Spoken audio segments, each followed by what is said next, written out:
பாதி அரிச்சிட்டு இருக்கு. அம்மா ஒரு குடி ஐயா குடி பழக்கம் இருக்குங்களா? ஆ இருக்குங்க. இனிமே குடிக்கூடாதுங்க ஐயா, குடியை விட்டுருங்க சரிங்களா? சரிங்க. சிகரெட் பிடிக்கிற பழக்கம் இருக்கா? இருந்ததுங்கய்யா, ஆனால் இப்போ விட்டேன். என்னது விட்டியா? அப்போ இது என்னது? ஏய் அடி செருப்பால. ஐயா ஐயா இது ஹாஸ்பிட்டல், சத்தம் போடக்கூடாது. என்னதுமா அது? எடுங்க. Cigarette doctor. ஐயா ரெஸ்ட் எடுத்துடுங்க, நான் ஒரு 10 நிமிஷத்தில் வந்துடுறேன் சரிங்களா? சரிங்க. ஏங்க இதுக்கப்புறம் இந்த குடி சிகரெட்லாம் வேணாங்க, எல்லாத்தையும் விட்டுருங்க. இன்னும் கொஞ்ச நாள் நம்ம வாழலாங்க. ஏய் நான் டாக்டர் கிட்ட மாட்டி விடுறியா? செத்துருவ.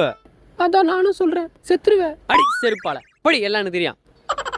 நீ எப்படின்னா குச்சி நாசமா போடா. நீ செத்தா கூட நான் உனக்கு கொல்லி வைக்க வர மாட்டேன். அண்ணா அவரை கொஞ்சம் பார்த்துக்கோங்கண்ணா.